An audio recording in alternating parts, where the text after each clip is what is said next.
দুপুরের সময়ের সঙ্গে আছি আমি নাবিলা সোহার। এবার অন্যান্য শীর্ষ সংবাদ। কাল বাংলাদেশে করোনার টিকা প্রয়োগ, সম্মুখ যোদ্ধারা নেওয়া শুরু করলে আস্থা বাড়বে জনগণের। ঔষধ প্রশাসনের ছাড়পত্র পেল বেক্সিমকোর আনা ভ্যাকসিন। ট্রেনে যাত্রী নিরাপত্তায় মাত্র একজন থাকলেও দেখানো হয় ৩ থেকে ৪ জন। ভুয়া তালিকা করে লাখ লাখ টাকা হাতিয়ে নেওয়ার অভিযোগ রেলের নিরাপত্তা বাহিনীর বিরুদ্ধে।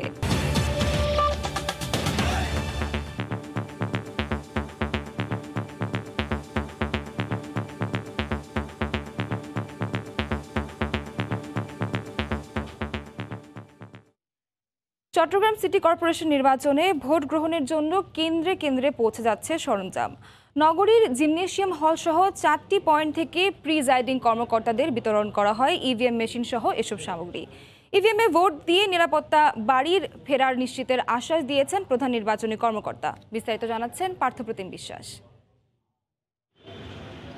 21 দিনের জমজমার নির্বাচনী প্রচারণা শেষে চট্টগ্রামে অনুষ্ঠিত হতে যাচ্ছে করোনার কারণে স্থগিত সিটি কর্পোরেশন নির্বাচন। রাত পোহালেই নির্বাচনী লড়াই।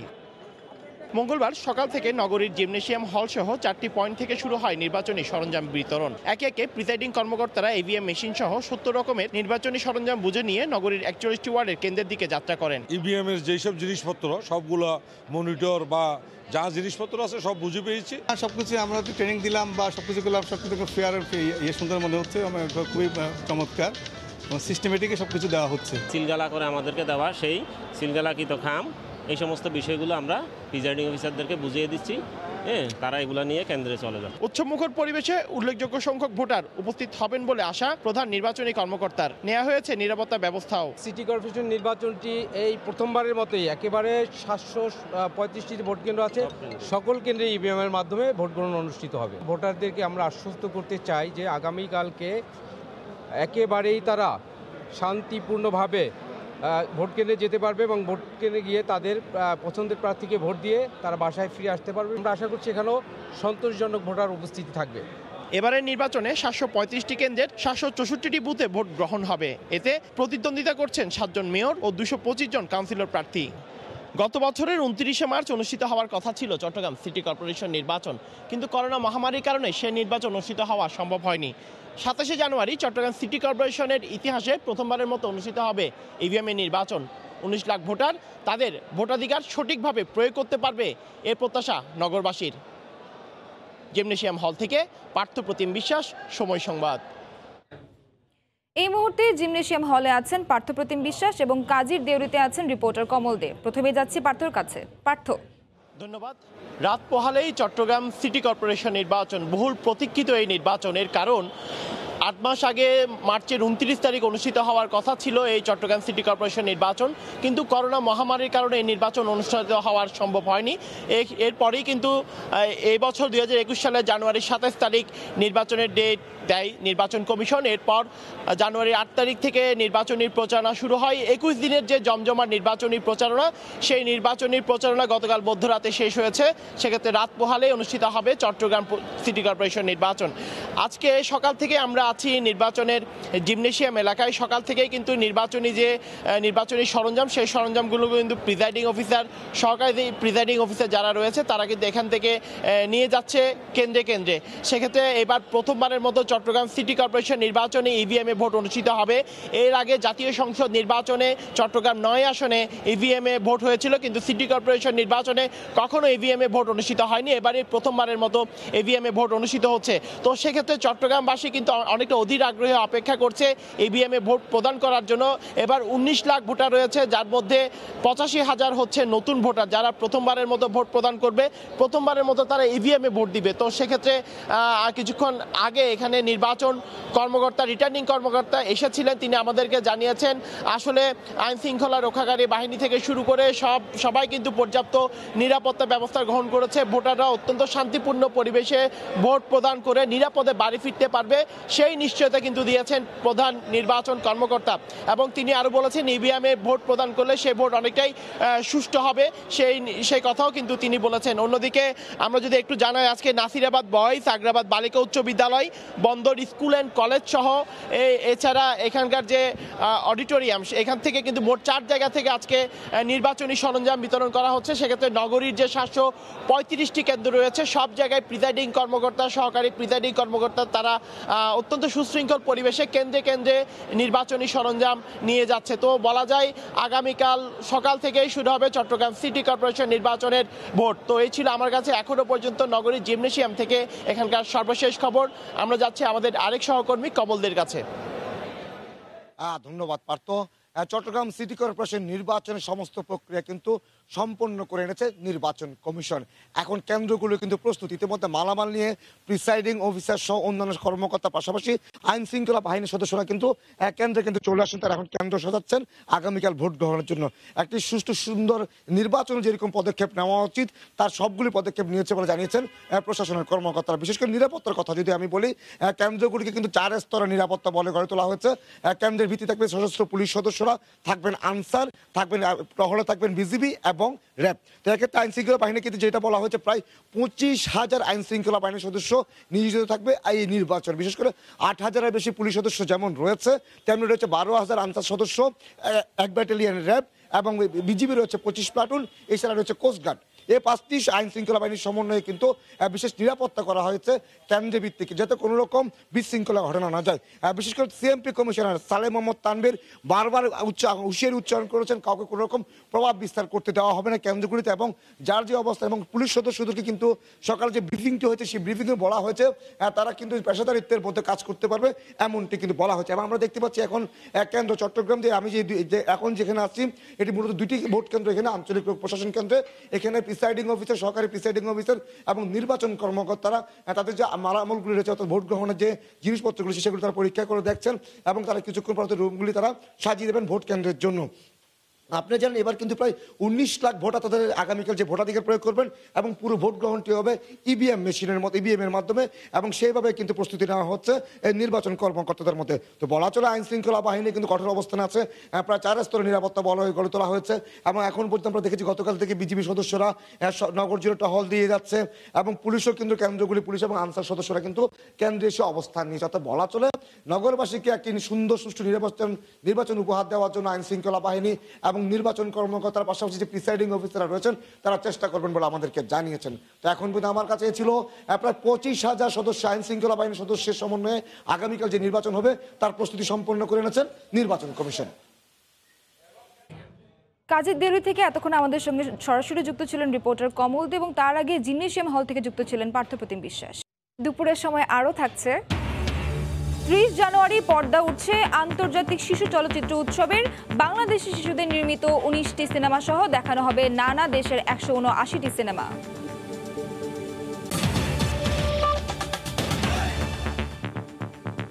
কাল করোনা টিকাদান কর্মসূচির উদ্বোধনী কার্যক্রমের সব প্রস্তুতি সম্পন্ন করেছে কুর্মিটোলা জেনারেল হাসপাতাল।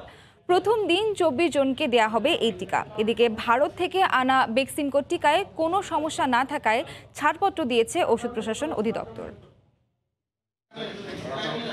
বুধবার থেকে দেশে শুরু হচ্ছে বহুল প্রতীক্ষিত করোনার টিকাদান কার্যক্রম। রাজধানীর কুর্মিটোলা জেনারেল হাসপাতালের একজন নার্সকে দেওয়ার মাধ্যমে এই কার্যক্রমের উদ্বোধন করা হবে। ওই নার্স সহ প্রথম দিন মোট 24 জনকে টিকা দেওয়া হবে, যাদের মধ্যে অধিকাংশই সম্মুখ যোদ্ধা। প্রধানমন্ত্রী শেখ হাসিনা গণভবন থেকে ভিডিও কনফারেন্সের মাধ্যমে টিকা কার্যক্রম ও এর অ্যাপসের উদ্বোধন করার কথা রয়েছে। এরই মধ্যে সব প্রস্তুতি সম্পন্ন করেছে কুর্মিটোলা জেনারেল হাসপাতাল কর্তৃপক্ষ।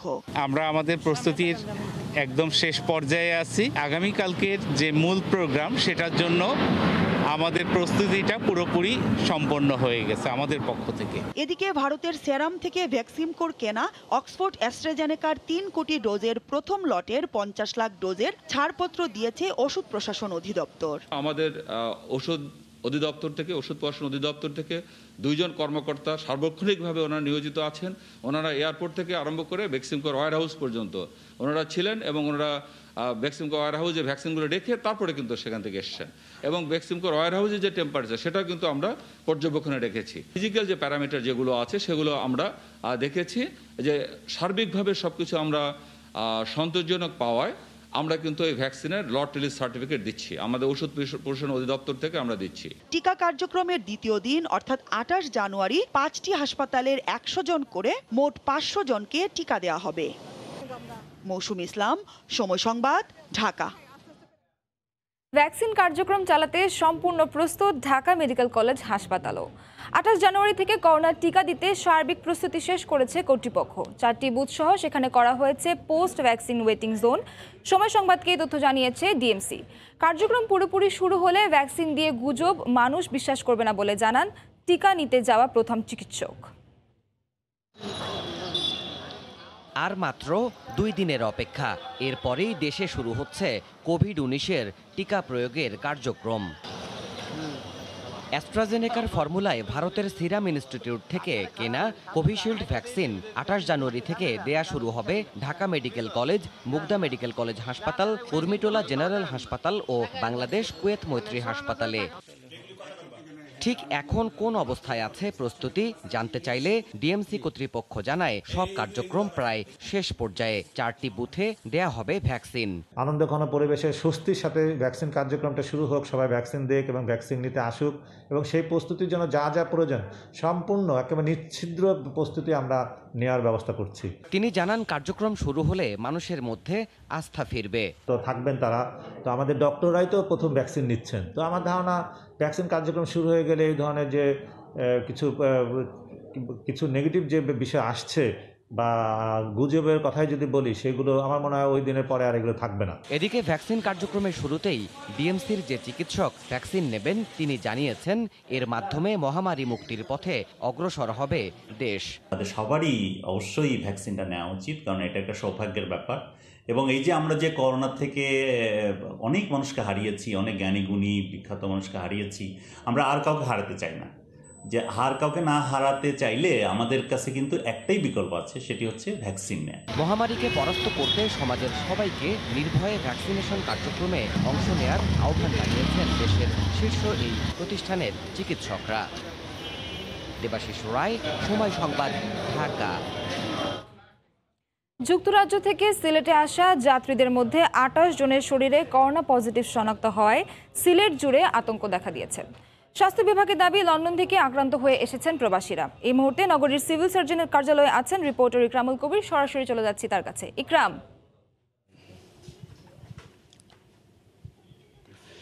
ধন্যবাদ নাবিলা।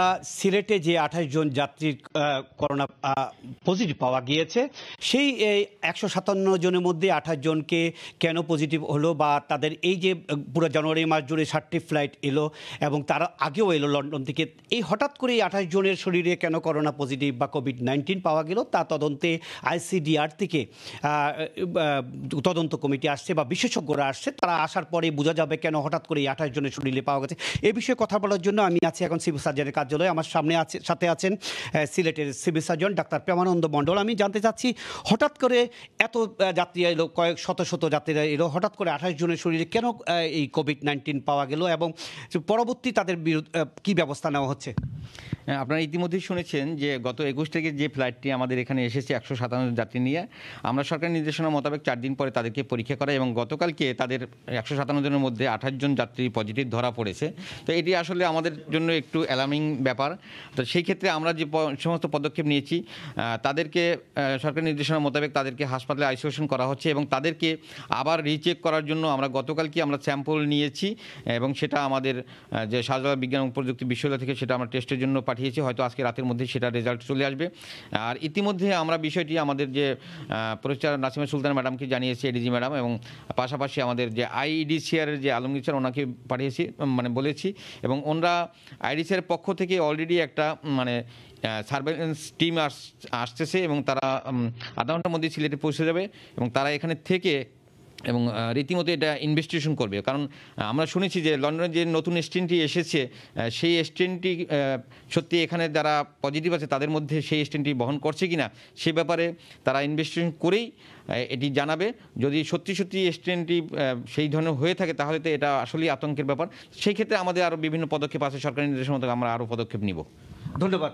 শুনছিলেন সিলেটের সিভিল সার্জন বলছিলেন যে 28 জনের শরীরে করোনা পজিটিভ পাওয়া গিয়েছে। সেই যে কোভিড-19 যে পরিবর্তন করছে সেই পরিবর্তনশীল পজিটিভ কিনা বা পরিবর্তনশীল করোনা কিনা সেটা দেখার জন্য বিশেষজ্ঞ টিম সিলেটে এসে পৌঁছে গেছে। এখন আমরা কিছু সময়ের মধ্যে সেই টিম কাজ শুরু করবে। মোটামুটি নাবিলা, এ ছিল যে যুক্তরাজ্য থেকে আসা 28 জন প্রবাসীর শরীরে যে করোনা পজিটিভ পাওয়া গিয়েছে এবং তার পরবর্তী যে কার্যক্রম তার সর্বশেষ। নগরীর সিভিল সার্জন কার্যালয় থেকে এতক্ষণ আমাদের সঙ্গে সরাসরি যুক্ত ছিলেন রিপোর্টার ইকরামুল কবির। প্রতি ট্রেনে 3 থেকে 4 জন নিরাপত্তা সদস্য দায়িত্ব পালনের কথা থাকলেও করছেন মাত্র 1 জন। বাকিরা অনুপস্থিত থাকলেও তাদের টাকা যাচ্ছে ইনচার্জদের পকেটে। এভাবে দায়িত্ব পালনের ভুয়া তালিকা তৈরি করে লাখ লাখ টাকা হাতিয়ে নেওয়ার অভিযোগ উঠেছে রেলের নিরাপত্তা বাহিনীর ইনচার্জদের বিরুদ্ধে। সময়ের অনুসন্ধানে যার প্রমাণও মিলেছে, তবে এ অভিযোগ অস্বীকার করেছেন রেলওয়ে নিরাপত্তা বাহিনীর কমলাপুর থানার কর্মকর্তা। নাজমুস সালিহের প্রতিবেদন। সিলেটগামী ট্রেন জয়ন্তিকা এক্সপ্রেস ছেড়ে যাওয়ার উদ্দেশ্যে অপেক্ষা করছে কমলাপুর রেল স্টেশনে। পূর্বাঞ্চলের প্রতিটি আন্তনগর ট্রেনে নিরাপত্তার জন্য 3 থেকে 4 জন করে রেলওয়ে নিরাপত্তা বাহিনী RNB সদস্য দায়িত্ব পালনের কথা। খোঁজ নিয়ে দেখা যায় খাতা কলমে ট্রেনটিতে দায়িত্ব পালন করছেন সিপাহী আবু সায়েম, নেসার উদ্দিন ও মাকসুদুল হাসান। আমি এখানে একা, এখানে নাম লেখছে 3 জনেরই। বাকি 2 জন চট্টগ্রাম RNBর প্রধান কার্যালয়ে আছেন বলে জানালেন আবু সায়েম। হেডকোয়ার্টার থেকে তার দায়িত্ব তো এখানে দেয়া আছে, সেটা কিভাবে সম্পন্ন করে সে? এখানে অফিস কর্তৃপক্ষটাই ভালো জানবে। কয়জন দায়িত্ব পালন করছেন আজকে? আরে ভাইয়া, আমার ইনচার্জের কাছে। ওই দিন পূর্বাঞ্চলগামী সবকটি ট্রেনে 3 থেকে 4 জনের পরিবর্তে একজনকে দায়িত্ব পালন করতে দেখা গেছে। তবে ক্যামেরার সামনে কথা বলতে রাজি হননি কেউ। আপনি আমার কর্তৃপক্ষ আছে, যান। ট্রেন পরিচালকরাও স্বীকার করছেন অনুপস্থিতির কথা। তার ডিপার্টমেন্ট অ্যাকশন নেবে। আমার কন্ট্রোলকে আমি জানাই দিই যে একজন RNB পাওয়া গেছে। পূর্বাঞ্চলে প্রতিদিন 46টি ট্রেন চলাচল করে। দায়িত্ব পালনের জন্য একজন RNB সদস্যকে বেতন বাদেই অতিরিক্ত 300 টাকা ভাতা দেয়া হয়। গড়ে যদি 2 জন করেও অনুপস্থিত থাকে সে হিসেবে প্রতিদিন প্রায় 28,000 টাকা, আর বছরে প্রায় 1 কোটি। উপস্থিত না থেকেও যারা দায়িত্ব পালন করছেন তাদের টাকা উত্তোলন করে কে? 4 জন ডিউটি দেয়া আছে একজন। আর ওরা দেয়া দেয় বেশি আর কি। বেশি দিলে তো বেশি লোকের খরচও আছে। জি জি জি। সে টাকা পয়সা, সেটা টাকা পয়সা রেল দেয়। হ্যাঁ, সে টাকাটা কে নেয়? ওই লোক তো আসে না ডিউটিতে। আরে যে নেয়, যে সিসিতে আসছে না। এই অভিযোগ অস্বীকার করেন কমলাপুর থানার অফিসার ইনচার্জ। এখানে কিন্তু এরকম সুযোগ নেই। অনেক সময় অনেকে এরা অজান্তে, কিন্তু আসলে এরকম হওয়ার কথা না। তবে তদন্ত সাপেক্ষে ব্যবস্থা নেওয়ার কথা জানালেন RNBর বিভাগীয় প্রধান। যদি এই ধরনের কোনো ঘটনা থাকে আমার কাছে পাওয়া যায়, তথ্য প্রমাণ আপনারা দিতে পারেন বা আমি ব্যবস্থা নেব। পূর্বাঞ্চল ও পশ্চিমাঞ্চল মিলে 2700 জন RNB সদস্য কর্মরত আছে। নাজমুস সালিহি, সময় সংবাদ, ঢাকা। মায়ের করা মিথ্যা মামলায় কারাগারে দিন কাটছে বাবার। পথে পথে ঘুরছে 3 শিশু। বাধ্য হয়ে বৃদ্ধ দাদার হাত ধরে আদালতে হাজির শিশুরা। শুরু হয় 3 শিশুর অন্যরকম আইনি লড়াই। মার্জিয়া মোমোর রিপোর্টে বিস্তারিত। 3 শিশু আরেকজন বৃদ্ধ প্রিয়জনকে ফিরে পাওয়ার প্রতিজ্ঞা তাদের এক কাতারে এনে দাঁড় করিয়েছে। 12 বছরের মিম, তার ছোট 2 ভাই সোহাগ আর সোহান আদালতে পা রেখেছে তাদের বাবাকে কারাকুঠুরি থেকে মুক্তি দিতে। এই যাত্রায় তাদের সহযাত্রী 80 বছরের বৃদ্ধ দাদা মোহাম্মদ আলী। 3টা নাতি অসহায় আছে, কাম করতেই না। 2 জন মাদ্রাসায় পড়তে আছে, আমি খরচ চালাই যাই না।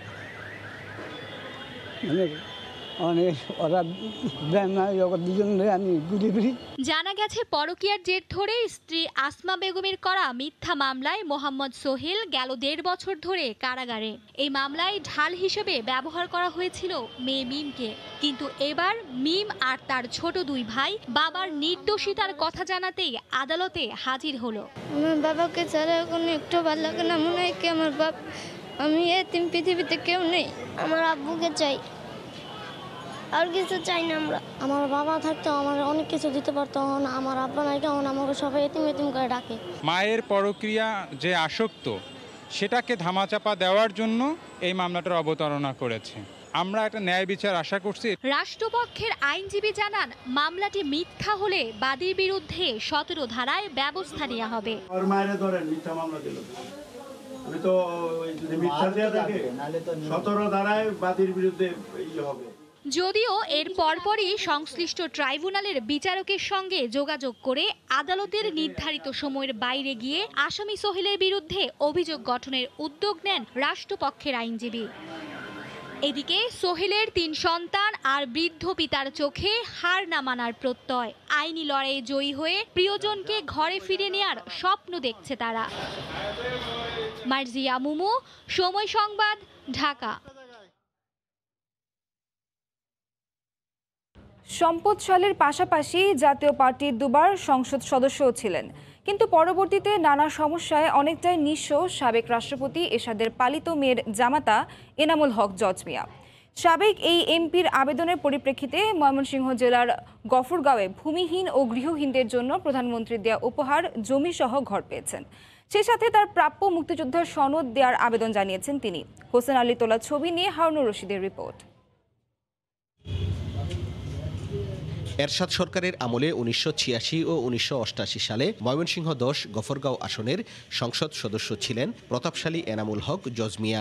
এ সময় এলাকার ব্যাপক উন্নয়নেও রাখেন গুরুত্বপূর্ণ ভূমিকা।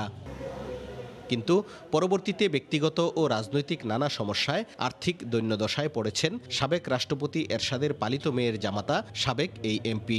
2 স্ত্রীর সাথে ছাড়াছাড়ি হওয়ার পর বর্তমানে উপজেলার শালটিয়া এলাকার ভাড়া বাসায় 3য় স্ত্রী ও সন্তান নিয়ে কষ্টে দিন কাটাচ্ছেন তিনি। টাকার অভাবে ঠিকমতো চিকিৎসাও করাতে পারছেন না। প্রধানমন্ত্রীর আশ্রয়ন প্রকল্পে জমিসহ একটি ঘর দেয়া হয়েছে 80 বছরের বৃদ্ধ সাবেক এই সংসদ সদস্যকে।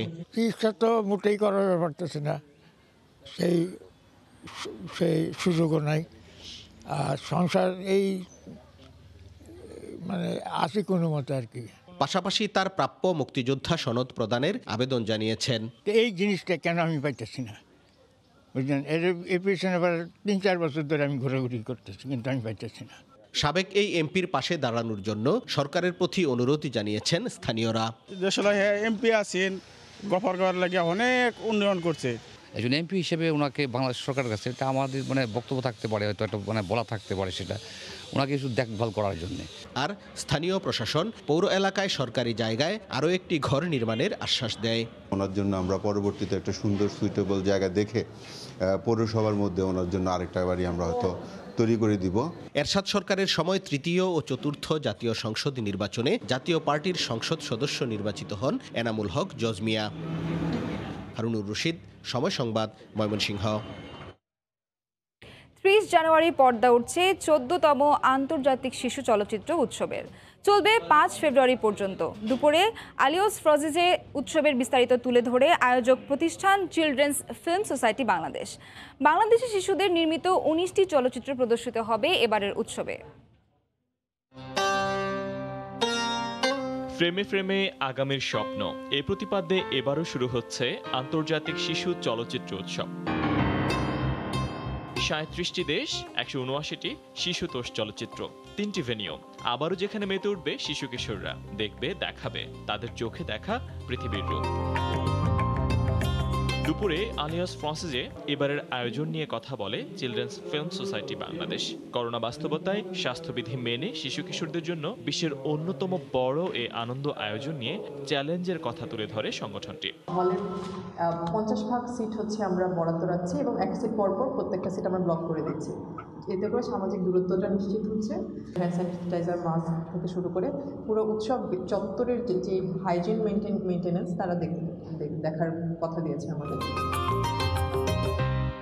এবারের আয়োজনে বাংলাদেশি শিশুদের নির্মিত 19টি চলচ্চিত্র প্রদর্শিত হবে। খ্যাতনামা নির্মাতাদের নিয়ে থাকবে ছবি বানানোর কর্মশালাও। তবে পৃষ্ঠপোষকতার বিষয়টি ভাবাচ্ছে আয়োজকদের। বড় বড় কর্পোরেট হাউস যারা, তাদের কাছে আমরা যখন প্রপোজাল নিয়ে যাই, তারা আসলে হিসাব নিকাশ করে দেখে যে এখানে টাকা দিয়ে খুব একটা লাভ হচ্ছে না, কারণ শিশুরা তাদের টার্গেট গ্রুপ না, এরকম অনেক রকম ঝামেলা থেকে আমরা প্রতি বছর অনেক স্পন্সরশিপের মানে আশা পাই, কিন্তু পরে দেখা যায় যে শেষ দিকে তারা ক্যান্সেল করে দেয়। সংবাদ সম্মেলনে ভার্চুয়ালি যুক্ত হয়ে সভাপতি মোহাম্মদ জাফর ইকবাল বলেন, সকল প্রতিকূলতাকে পাশ কাটিয়ে সফল হবে এবারের উৎসব। 30 জানুয়ারি বিকেলে কেন্দ্রীয় পাবলিক লাইব্রেরিতে উদ্বোধন হবে এবারের আয়োজন। উৎসব জুড়ে 3টি ভেন্যুতে প্রতিদিন 4টি করে প্রদর্শনী হবে। ফয়সাল মোর্শেদ, সময় সংবাদ, ঢাকা।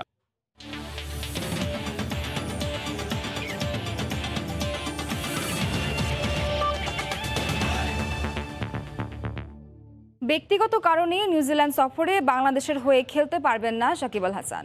কয়েকটি গণমাধ্যমের এমন খবর ভিত্তিহীন বলে দাবি করেছেন cricket operations chairman Akram Khan. এ ব্যাপারে বোর্ড এখনও কোনো চিঠি পায়নি বলেও জানান আকরাম। এদিকে করোনার কারণে লম্বা সময় পর বুধবার বিকেলে ভার্চুয়াল বোর্ড সভা অনুষ্ঠিত হবে। আসলে আমার অবাক লাগে যে আপনার উইদাউট মাই কনসার্ন বা আমার কোনো কথা ছাড়াই যে কিছু পত্রিকায় আসছে যে আমি নাকি কিছু না, একটা পত্রিকা আসছে আমি নাকি আপনার সাকিবের ছুটির ব্যাপারে বলেছি। এটা অ্যাবসলিউটলি মিথ্যা কথা। যখনই যে ছুটি চায় আমরা কিন্তু বোর্ড কিন্তু কোনো সময় মানে আপনার নেগেটিভ ছিল না, পজিটিভ ছিল। সাকিবের ব্যাপারে কিছু আসছে কি আসে না কোনো কিছু আমি শুনি নাই। চিঠি তো পরের কথা, মানে শুনি নেই। যেহেতু যদি অফিসিয়ালি কিছু আসে দেন আমরা আপনাদেরকে জানাবো। কালকে 3টা থেকে আমাদের বোর্ড মিটিং হবে, তো ম্যাক্সিমাম হয়তো ঘন্টা 40 মিনিটের মতো হতে পারে। এ ছিল দুপুরের সময়, সঙ্গে থাকুন সময়ের।